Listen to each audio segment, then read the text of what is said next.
Bismillahirrahmanirrahim. Alhamdulillah hamdan katsiran thayyiban mubarakan fih mubarakan alaih kama yuhibbu rabbuna wa yarda.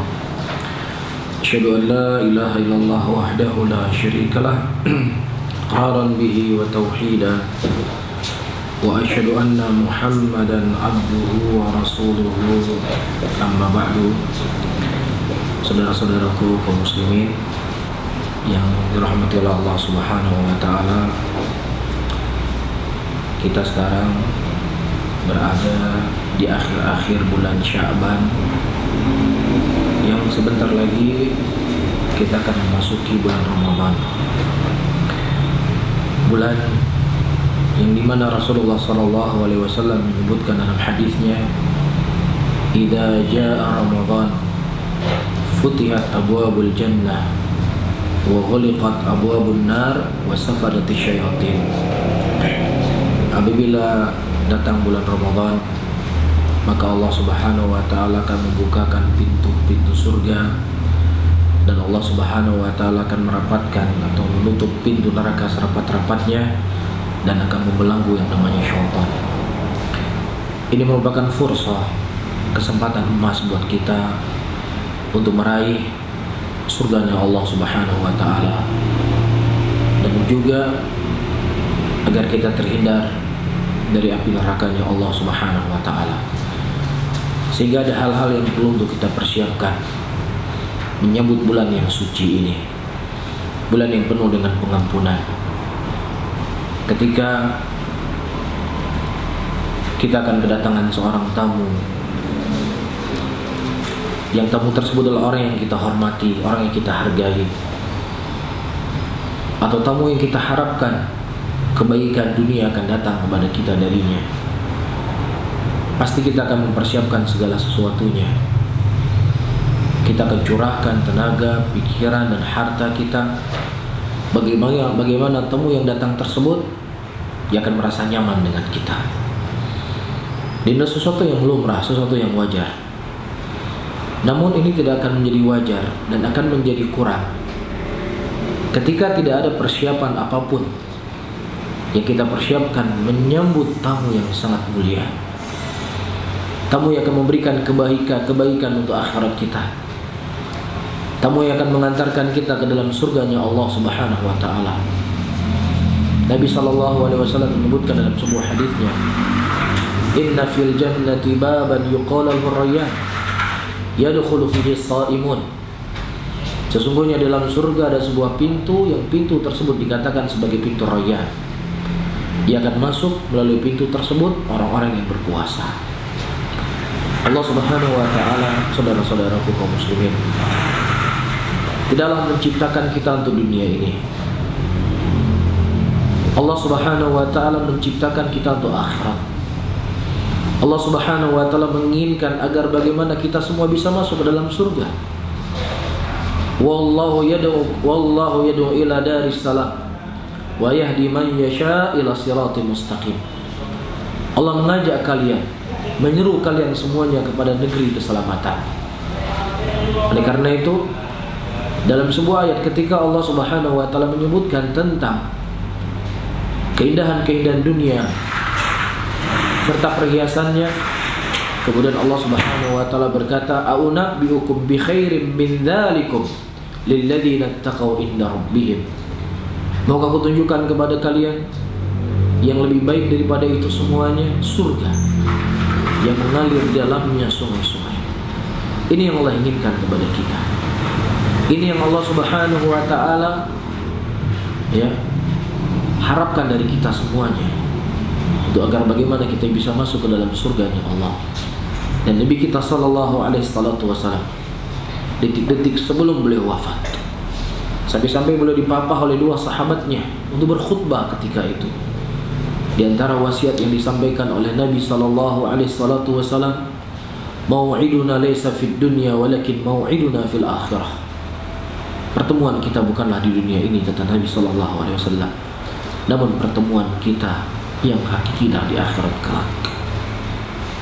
Inilah kehidupan seorang muslim.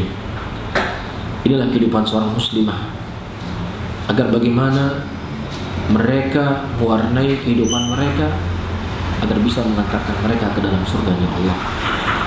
Dan di antara pintu yang akan memudahkan kita jalan menuju surga Allah adalah dengan berpuasa di bulan Ramadan, beramal dengan amalan yang saleh di bulan yang mulia ini. Oleh karena itu, ada hal-hal yang perlu untuk kita persiapkan.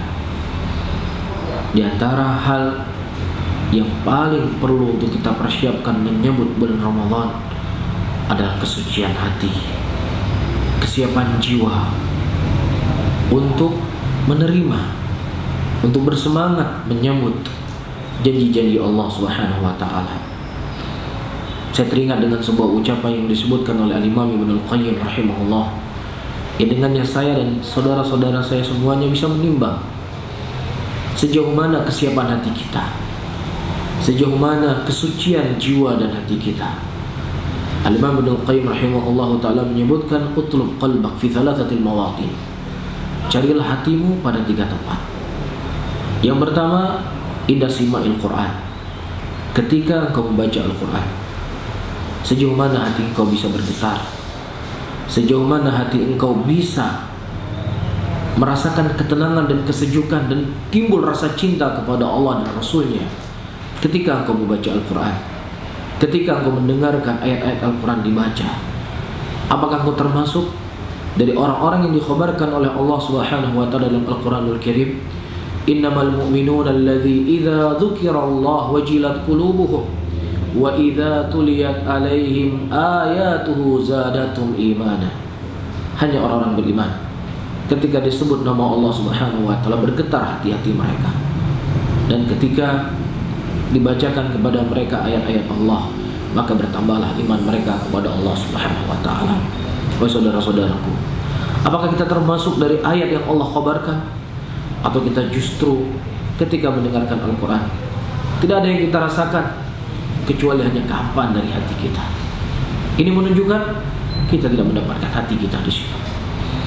Dan yang kedua, kata Ibnu Al-Qayyim rahimahullah, carilah hatimu ya ketika engkau berada di majelis zikir, ketika engkau berada di majelis ilmu, ketika engkau mendengar hadis-hadis Nabi sallallahu alaihi wasallam dibaca, ketika disebutkan ucapan-ucapan para sahabat Nabi sallallahu alaihi wasallam. Apakah engkau merasakan ketenangan? Apakah engkau merasakan kesejukan? Apakah engkau merasa apa yang dikhabarkan oleh Nabi sallallahu alaihi wasallam dalam hadisnya, la tajma' qaumun fi baiti min buyutillah yatluna kitaballah wa yatadarasuna bainahum illa nazalat alaihimus sakinah wa ghasyiyatuhumur rahmah wa hafathumul malaikatu wa dzakarallahu fi man indah. Telah berkumpul suatu kaum di rumah-rumahnya Allah Subhanahu wa taala yang mereka membacakan kalamullah dan saling mengajarkannya, kecuali Allah Subhanahu wa taala akan menurunkan kepada mereka ketenangan, Allah akan menurunkan kepada mereka kesejukan, Allah akan memberikan kepada mereka rahmat. Apakah Anda merasakan kesejukan tersebut? Apakah Anda merasakan ketenangan tersebut ketika Anda berhadir di majelis ilmu? Kalau seandainya tidak ada, maka tentunya ada sesuatu dengan hati Anda.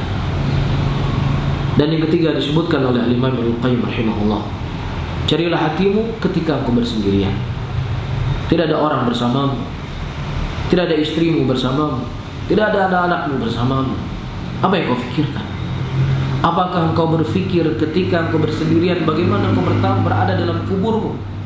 Ketika malaikat bertanya kepadamu, man rabbuk wa man nabiyuk wa madinuk? Apakah kau berpikir bahwasanya engkau akan berada di tempat tersebut? Atau justru ketika tidak ada orang bersamamu, engkau jadikan ya kesempatan untuk engkau berselancar ke dunia maya, membuka, melihat apa yang diharamkan oleh Allah Subhanahu wa taala. Kalau seandainya engkau tidak mendapatkan hatimu pada 3 tempat ini, kata Imam Ibnu Qayyim rahimahullah, fas'alullah, mintalah sama Allah Subhanahu wa taala agar Allah Subhanahu wa taala memberikan anugerah kepada engkau hati, karena sesungguhnya engkau tidak punya hati. Nah, ini yang harus kita persiapkan. Persiapan jiwa, persiapan hati, kesucian hati, kesucian jiwa. Ketika hati kita bersih, akan mudah untuk kita menyambut janji-janji Allah Subhanahu wa taala. Ketika hati kita bersih, akan mudah untuk kita melakukan apa yang dikhabarkan oleh baginda Rasulullah sallallahu alaihi wasallam. Namun kalau hati kita berpenyakit, hati kita kotor, hati kita penuh dengan maksiat, maka apa saja janji yang dijanjikan oleh Allah, apa saja janji yang dijanjikan oleh baginda Rasulullah sallallahu alaihi wasallam, tidaklah ada keinginan untuk kita sedikit pun untuk meraihnya. Al-Imam Ibnu Qayyim rahimahullah, beliau menyebutkan, ya, Al-Imam Ibnu Qayyim rahimahullah, beliau menyebutkan hati yang bersih atau hati yang berpenyakit itu seperti badan yang sakit. Ketika seorang badan yang sakit, ya, ketika badannya sakit, apapun makanan yang dihidangkan kepadanya, dia tidak akan pernah merasakan lezat. Walaupun makanan yang paling lezat di dunia dihidangkan kepadanya, walaupun seorang koki yang memasak kepadanya, koki yang paling hebat di dunia, dia tidak akan pernah merasakan lezatnya makanan yang dihidangkan tersebut. Nah, begitu pula ketika hati seorang manusia itu sakit. Ketika Allah Subhanahu wa taala berjanji di dalam Al-Qur'an bahwasanya di malam, di hari, di bulan Ramadan ada satu malam yang malam tersebut ketika seseorang beribadah lebih baik daripada 1000 bulan. Inna anzalnahu fi lailatul qadr. Nah, sesungguhnya kami menurunkan Al-Qur'an di malam Lailatul Qadar. Lailatul Qadri khairun min alfi syahr. Dan malam Lailatul Qadar itu lebih baik daripada 1000 bulan. Bagaimana ketika kita mendengar janji Allah ini? Apakah ada keinginan bagi kita untuk mendapatkannya? Atau justru ya kita berlari? Atau justru tidak ada keinginan sama sekali dari kita? Kalau seandainya tidak ada keinginan sama sekali dari kita untuk meraih apa yang dijanjikan oleh Allah, berarti ada sesuatu dengan hati kita yang harus segera kita obati. Ya, jangan kita berharap dengan hati yang kotor seperti ini kita akan semangat membaca Al-Quran. Jangan kita berharap dengan hati kita yang kotor seperti ini kita akan mudah untuk melakukan ibadah di bulan Ramadan. Oleh karena itu tidak ada persiapan yang paling harus kita persiapkan menyambut bulan Ramadan untuk kita mensucikan hati kita. Nabi SAW menyebutkan dalam hadisnya, Inna fil jasadil mudghah idza salahat salahat jasadu kulluh wa idza fasadat fasadat jasadu kulluh ala wahyal qalbu. Ketahuilah bahwasannya dalam tubuh seorang manusia ada segumpal daging. Apabila baik segumpal daging tersebut, maka akan baik seluruh anggota tubuhnya. Tapi kalau seandainya jelek segumpal daging tersebut, akan jelek seluruh anggota tubuhnya. Ketahuilah bahwasanya itu adalah hati.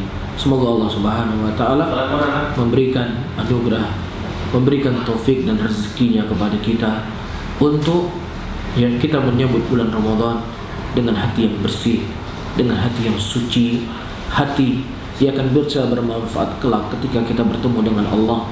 Yauma la yanfa'u malun wala banun illa man atallaha biqalbin salim.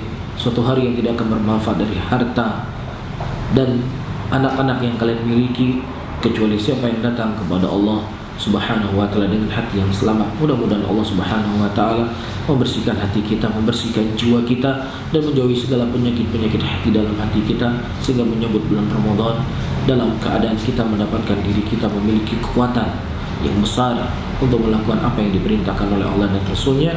Saya akhiri, Allahumma salli ala Muhammadin wa ala alihi wa ashabihi wa man tabi'ahum bi ihsanin ila yaumiddin.